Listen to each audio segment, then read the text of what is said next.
আমাকে রিমান্ডে দিবেন না, কোনো প্রশ্ন থাকলে এমনিতেই জিজ্ঞাসাবাদ করুন, আমি উত্তর দেব। এমন স্বরলোক্তি করেও শেষ রক্ষা হলো না আওয়ামী লীগকে গেরিলা প্রশিক্ষণের অভিযোগে গ্রেপ্তার সেনা হেফাজতে থাকা মেজর সাদিকের স্ত্রী সুমাইয়া জাফরিনের।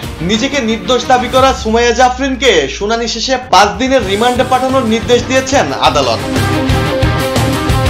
বৃহস্পতিবার রিমান্ড শুনানির সময় আদালতে তোলা হলে মেজর সাদিকের স্ত্রী সুমাইয়া জাফরিন বারবার নিজেকে নির্দোষ দাবি করেন। তিনি আওয়ামী লীগ নেতাকর্মীদের প্রশিক্ষণের ঘটনায় জড়িত নন উল্লেখ করে বিচারকের কাছে রিমান্ড না দেওয়ার আকুতি জানান।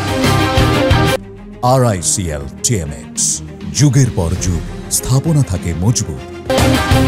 জাফরিন আদালতকে বলেন, সেদিন আগে থেকেই ওই প্রশিক্ষণের সব আয়োজন করা ছিল। আমি এবং আমার স্বামী মেজর সাদিক আমন্ত্রিত অতিথি হিসেবে কিছু সময়ের জন্য সেখানে গিয়েছিলাম।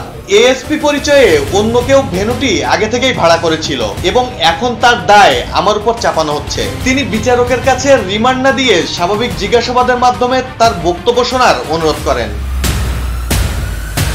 জাফরিন এও বলেন, আমি নিজে এটা করিনি, দয়া করে আমাকে রিমান্ডের মতো ডিসিশন দিবেন না। কিছু জানার থাকলে এমনিতেই জিজ্ঞাসাবাদ করতে পারেন, আমি সব প্রশ্নের উত্তর দেব। তবে তার এই আবেদন নাকচ করে 5 দিনের রিমান্ড মঞ্জুর করেন আদালত। পুলিশ বলছে, এই রাষ্ট্রবিরোধী ষড়যন্ত্রে জাফরিনের ভূমিকা খতিয়ে দেখা হচ্ছে। এ ঘটনায় এখন পর্যন্ত মোট 28 জনকে গ্রেপ্তার করা হয়েছে। সম্প্রতি বসুন্ধরা আবাসিক এলাকার একটি কনভেনশন সেন্টারে আওয়ামী লীগ ও তার সহযোগী সংগঠনের নেতাকর্মীদের গোপন প্রশিক্ষণের অভিযোগ ওঠে সুমাইয়া জাফরিন ও তার স্বামী মেজর সাদিকের বিরুদ্ধে। এই ঘটনা প্রকাশ্যে আসার পর গত বৃহস্পতিবার রাতে মেজর সাদিককে সেনা হেফাজতে নেওয়া হয় এবং তারপর থেকেই পুলিশ তার স্ত্রী জাফরিনকে খুঁজছিল।